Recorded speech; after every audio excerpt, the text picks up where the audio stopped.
A very good morning.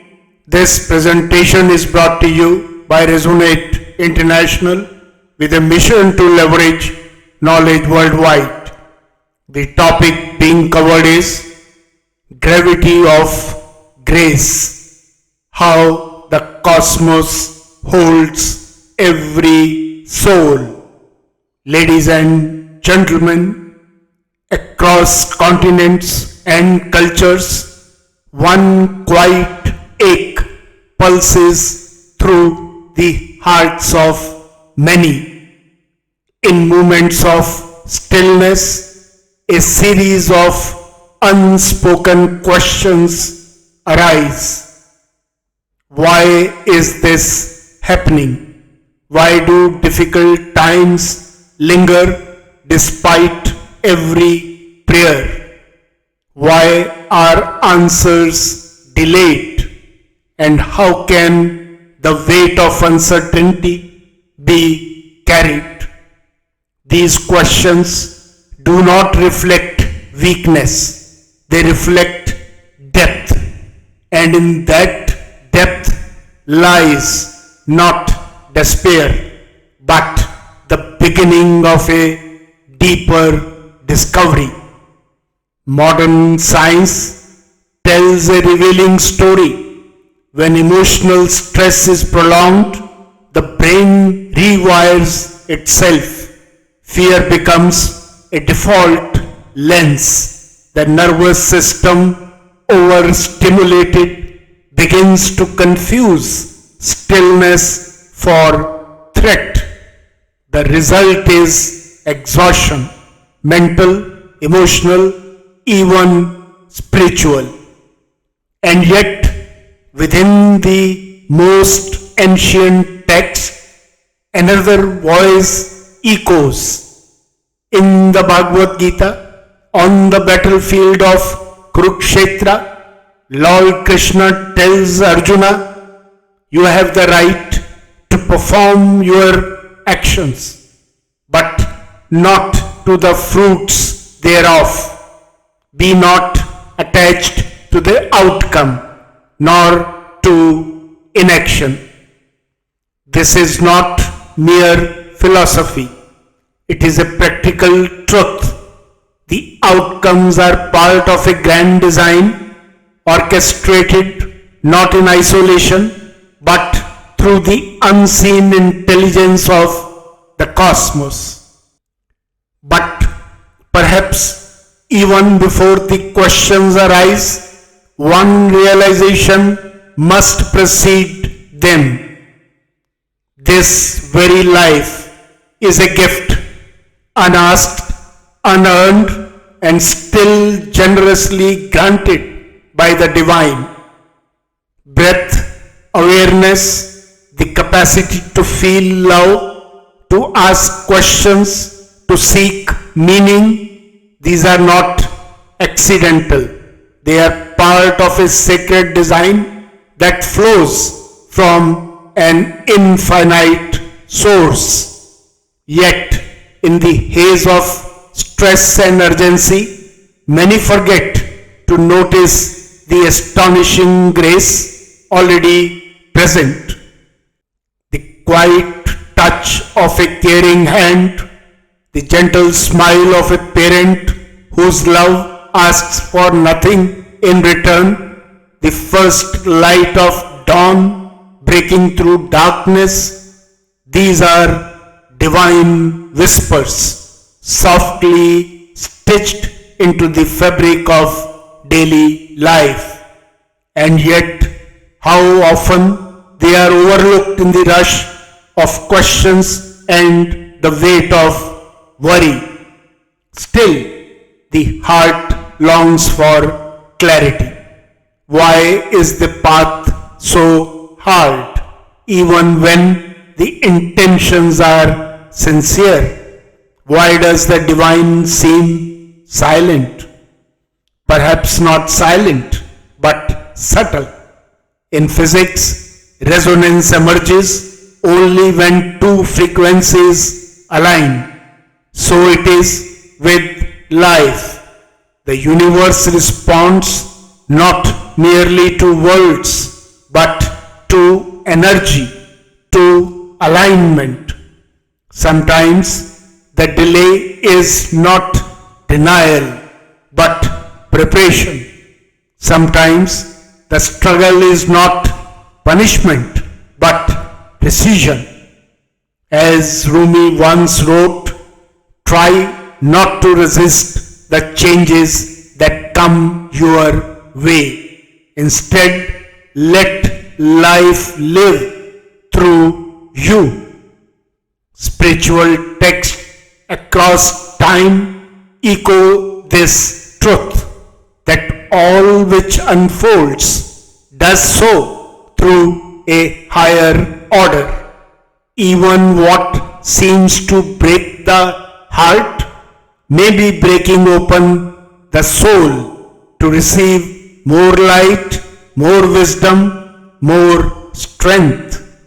What appears as loss may be redirection. What seems like stagnation may be sacred incubation.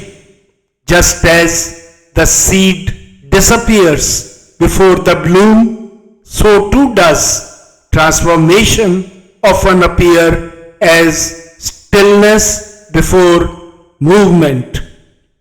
In the Bhagavad Gita, Lord Krishna says again to Arjuna, whatever happened, happened for good.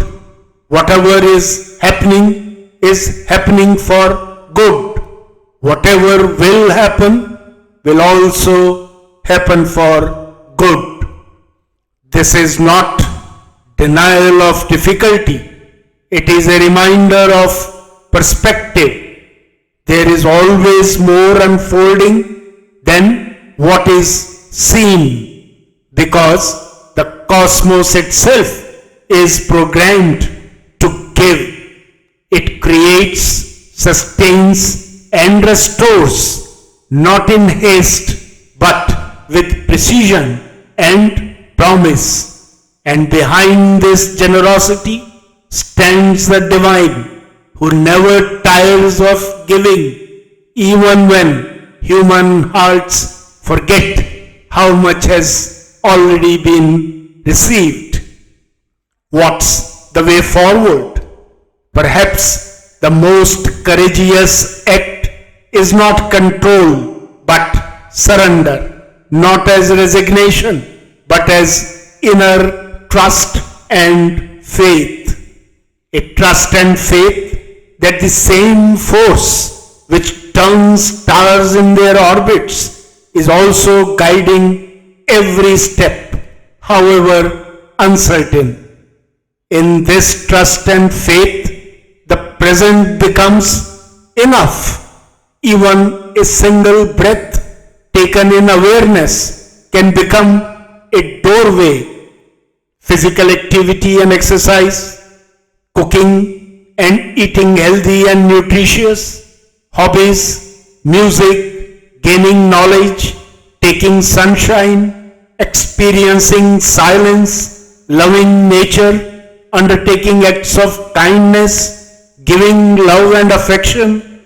These are not escapes, but recalibrations.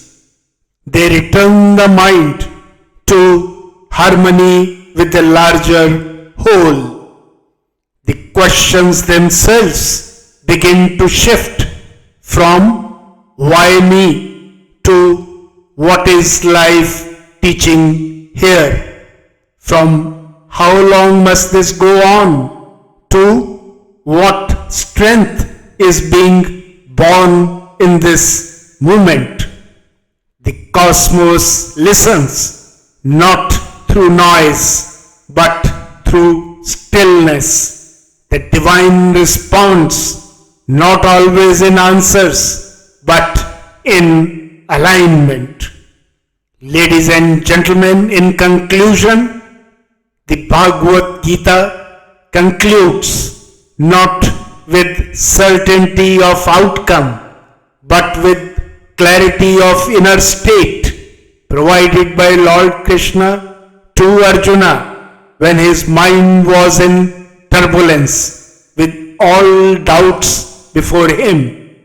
Krishna says, abandon all varieties of fear and surrender unto me alone. I shall deliver you from all sin. Do not grieve.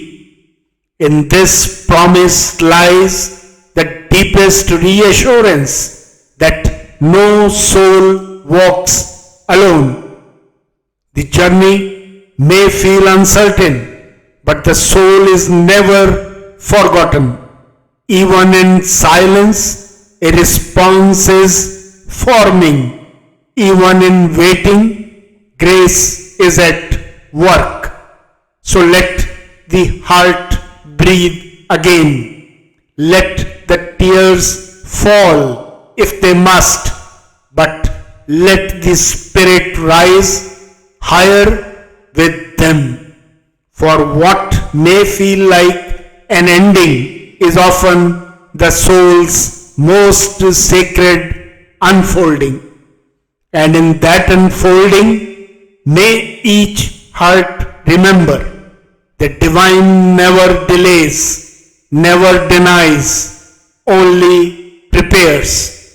What is meant will find its way, not a moment too late, nor a moment too soon. So smile gently and keep trust and faith intact.